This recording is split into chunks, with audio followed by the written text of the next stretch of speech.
In this song I'm gonna teach you how to transpose your guitar chords and play them across the entire fretboard.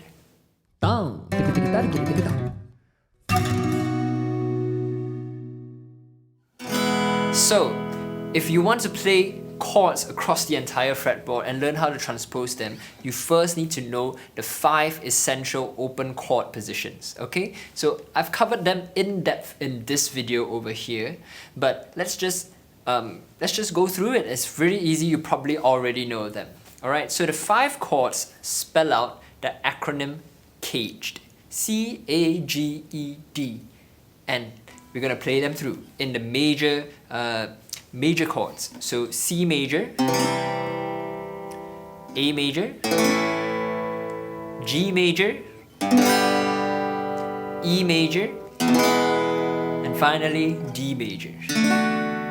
Right? And then you can play, you can modify these chords to get minor chords or augmented chords, diminished chords, all these different chords. So let's, for example, C major, it becomes a C minor by flattening one note. Same for your A major position, by flattening one note, you get the A minor. Right? And if you want to know all these chord positions in major and minor, you can download my free open chord position guide right here. Alright, just click the link in the description below and it's completely free and you can take it with you and you can start mastering and memorizing all these shapes, essential shapes. Alright, so let's get to the point. How do we transpose? Let's say we have this A chord and let's say we want to transpose it up to a B chord by shifting it up 2 frets. Well, it's simple. Basically, all you need to do is turn it into what is called a bar chord. And a bar chord refers to using one finger, most of the time it's your index finger, alright, to press multiple strings on your guitar fretboard. Alright, so if you imagine A here, A major, open position. Now, it's almost as though you're playing it like this with your index finger barring here. Of course, you don't actually need to bar it because this is the end of the neck already. This is the nut. Okay? But if you're gonna shift it up 2 frets, you're gonna move it up like that. 1 fret here, barring, and moving another one here. So your index finger is playing this note and this string, this string, this string, alright? If I lift up all this, it's barring across here. This takes a time and practice and strength to develop and so that you can actually get the strings to sound. But this is the concept, and just keep practicing and you will get there if you are not able to play it yet. Alright? But this concept of barring chords and shifting it up the neck, the fretboard, is essentially all you need to do to transpose your chords. So A major shape, shift it up 2 frets, you get a B major. Shift it up again, C, D, E, F, and so on. Now, if you have a A minor shape, same principle. Bar and shift it up 2 frets.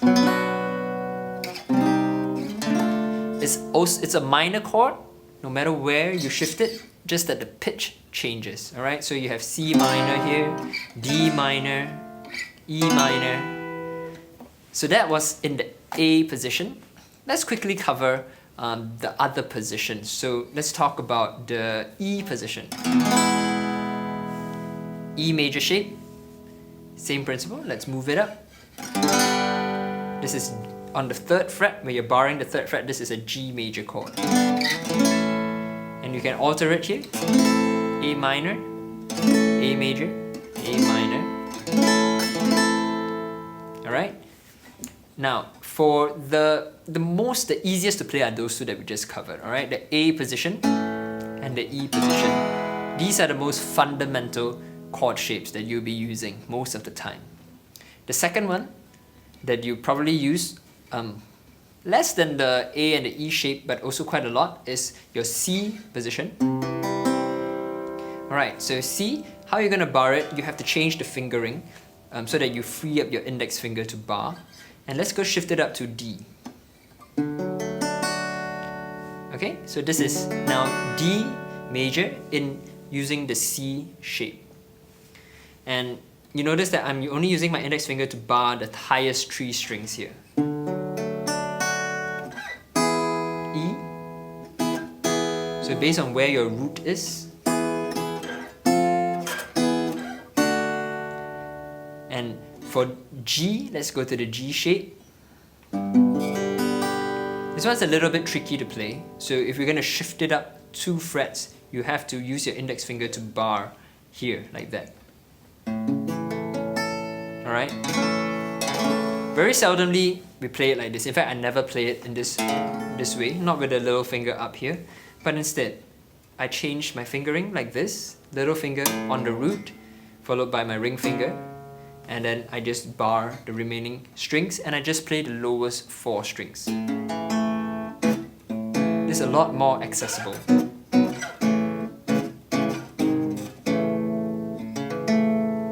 Alright, and you can get the minor variation.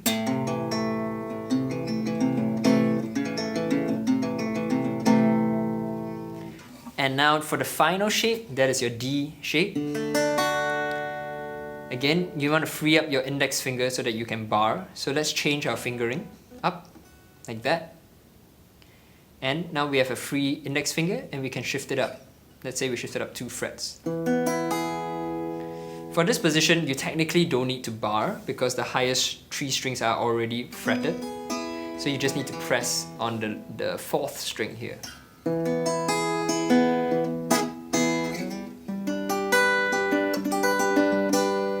And that's it. So that's how you transpose your chords.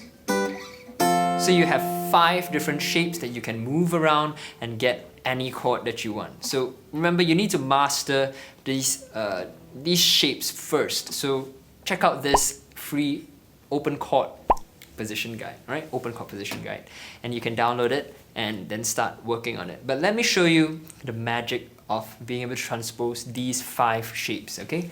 So we have C major, and we can play it in so many different positions. One is here, another is here. We can play it up here. We can play it here, G shape. And we can play it finally up here, D shape.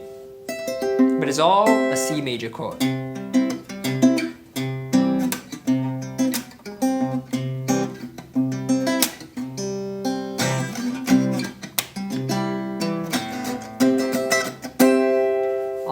In the key of C major, and it's all the C major chord, but you have 5 different ways to play them.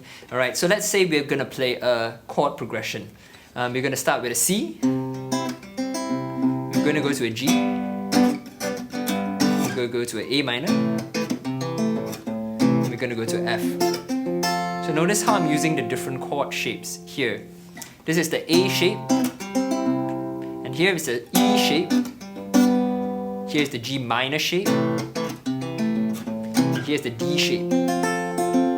But the chords I'm playing are C, G, A minor, and D. This is an F, sorry, alright?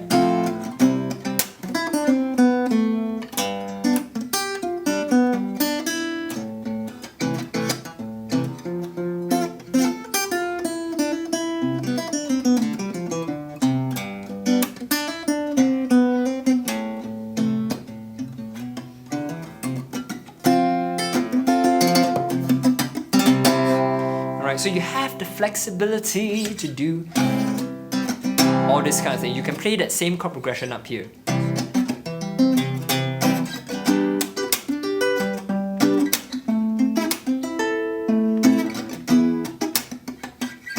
Okay, that was the wrong one, but okay, to the A minor chord and then to F. So that's basically it, and it's pretty straightforward. So I hope that's been helpful for you. Do help me to help you by subscribing to my channel. I love teaching guitarists all around the world how to become better musicians, and let me know what else you'd like me to teach. So do subscribe and hit the notification bell because I'll be uploading new videos every single week to teach you new stuff. So until next time, I'll see you again.